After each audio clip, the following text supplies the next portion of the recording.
আবাসের বাড়ি পাইয়ে দেওয়ার নাম করে বাড়িতে ঢুকে নাবালিকাকে শ্লীলতাহানির অভিযোগ কাঠগড়ায় তৃণমূলের পঞ্চায়েত সদস্যের ছেলে। আর এই ঘটনার পরেই অভিযুক্তের বাড়িতে চড়াও হয় গ্রামবাসীরা।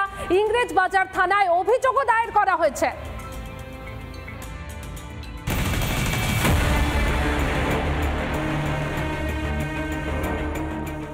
নাবালিকা শ্লীলতাহানির অভিযোগ ঘিরে এভাবেই ভাঙচুর চলল তৃণমূল নেতার বাড়িতে। যদুপুর ২ নম্বর গ্রাম পঞ্চায়েতের রায়পুর এলাকার ঘটনা। এখানকার নির্বাচিত তৃণমূল সদস্য অর্চনা মণ্ডল, তারই ছেলের বিরুদ্ধে অভিযোগ। আবাস যোজনার ঘর পাইয়ে দেওয়ার নাম করে বাড়িতে ঢুকে এক নাবালিকাকে শ্লীলতাহানি করার অভিযোগ উঠল তৃণমূলেরই গ্রাম পঞ্চায়েতের সদস্যের ছেলের বিরুদ্ধে। ছিলাম না, আমি মায়ের বাড়ি গেছিলাম, আমার বাবা কাজে গেছে, আর আধার কার্ড আর ভোটার কার্ডের জেরক্স নিতে এসেছে, বলেছে ঘর দিব অনলাইন থেকে। যে মেয়েটাকে পিছন থেকে চেপে ধরেছে, ওর মা করে মেম্বার টিএমসি। এরপরেই অভিযুক্তর বাড়িতে চড়াও হয় গ্রামবাসীরা। গ্রাম পঞ্চায়েত সদস্যের দাবি তার ছেলে নির্দোষ।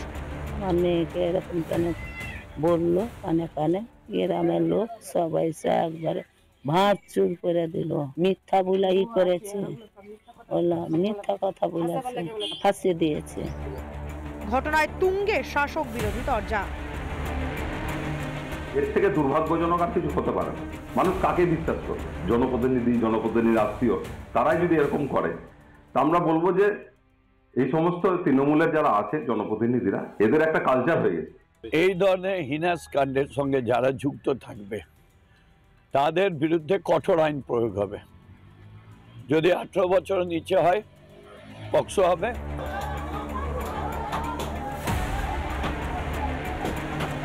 তবে পুলিশ ইতিমধ্যেই তদন্ত শুরু করেছে। মালদা থেকে দীপঙ্কর গোস্বামী, রিপাবলিক বাংলা।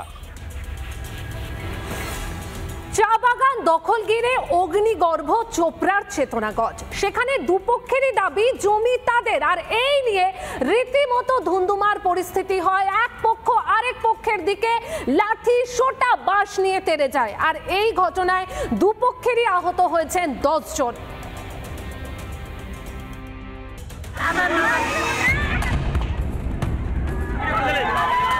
চা বাগান দখলকে ঘিরে তৃণমূল গোষ্ঠী কোন্দলে এভাবেই ছড়ালো উত্তেজনা।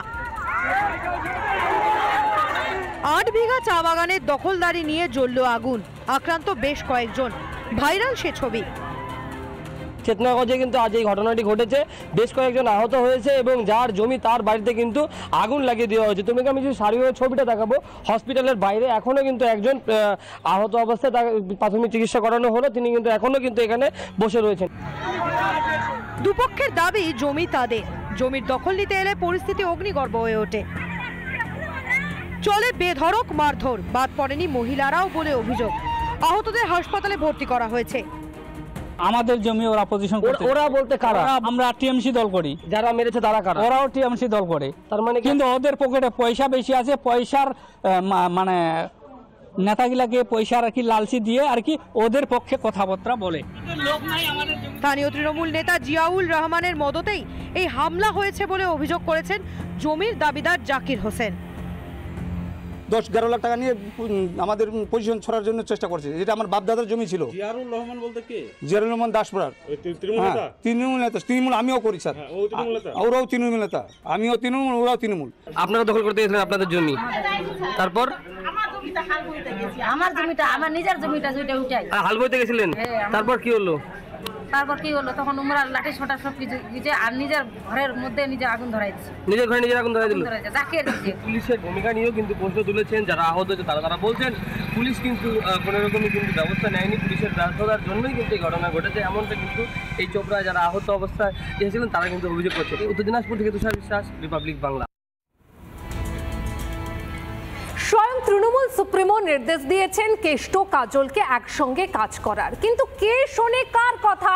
বীরভূমে কাজল কেষ্ট দ্বৈরথ অব্যাহত, কারণ একে অপরের দিকে নিশানা ছুড়ে দিচ্ছেন কেজল কাষ্টর অনুগামীরা। দেখুন কি অবস্থা। বীরভূমে যারা আছে তারা কোর কমিটি আছে, কোর কমিটি নিয়ে করবে সবাইকে নিয়ে। কেষ্ট কাউকে কিন্তু বাদ দেওয়া যাবে না, কাজলকেও কনফিডেন্সে নিতে হবে, আশিস দাকে আর শতাব্দীকেও মাঝে মাঝে ডেকে নেবে।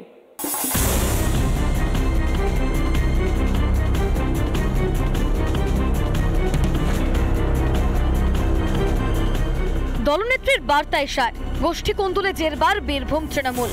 ফের প্রকাশ্যে কেষ্ট ও কাজল অনুগামীদের মধ্যে দ্বন্দ্ব।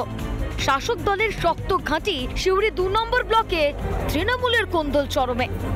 দলেরই ব্লক সভাপতি নুরুল ইসলামকে জেলা সভাধিপতি কাজল শেখের লোক বলে ভরা সভায় মন্তব্য করলেন ব্লকের কার্যকরী সভাপতি অশ্বিনী মণ্ডল। নাম তো দিনে 10 বার বলছি, সে কি বলছে এর ছবি রাখা যাবে, এই আগে কেষ্টদার ছবি নিয়ে এসে আমরা ব্লক পার্টি অফিসে রাখিয়েছিলাম। এখানেই শেষ নয়, কোমা অঞ্চলের সভা থেকে অশ্বিনী মণ্ডল আরো বলেন, একদা অনুব্রত ঘনিষ্ঠ ছিলেন নুরুল, কিন্তু অনুব্রত জেলে যাওয়ার পর নিজের স্বার্থ সিদ্ধির জন্য কাজল শেখের সঙ্গে হাত মেলান জেলা পরিষদের পূর্ত কর্মাধ্যক্ষ নুরুল ইসলাম। যখন তিনি জেলে গেলেন তখন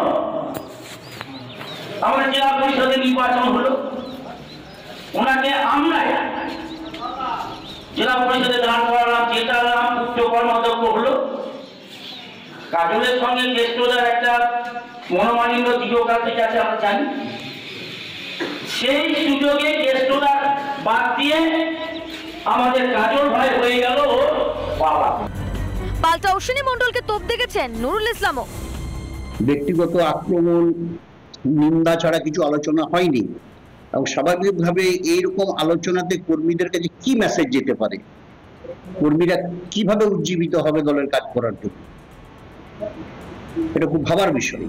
ফের একবার দুই নেতার, দুই গোষ্ঠীর মধ্যে দ্বন্দ্ব প্রকাশ্যে আসছে। বীরভূম থেকে মনোরঞ্জন চট্টোপাধ্যায়, রিপাবলিক বাংলা। নানা ধরনের কন্টেন্ট দেখার জন্য লাইক করুন, শেয়ার করুন আমাদের ফেসবুক পেজ, সাবস্ক্রাইব করুন আমাদের ইউটিউব চ্যানেল। পাশাপাশি অন্যান্য ব্রেকিং নিউজের জন্য অবশ্যই চোখ রাখুন রিপাবলিক বাংলায়।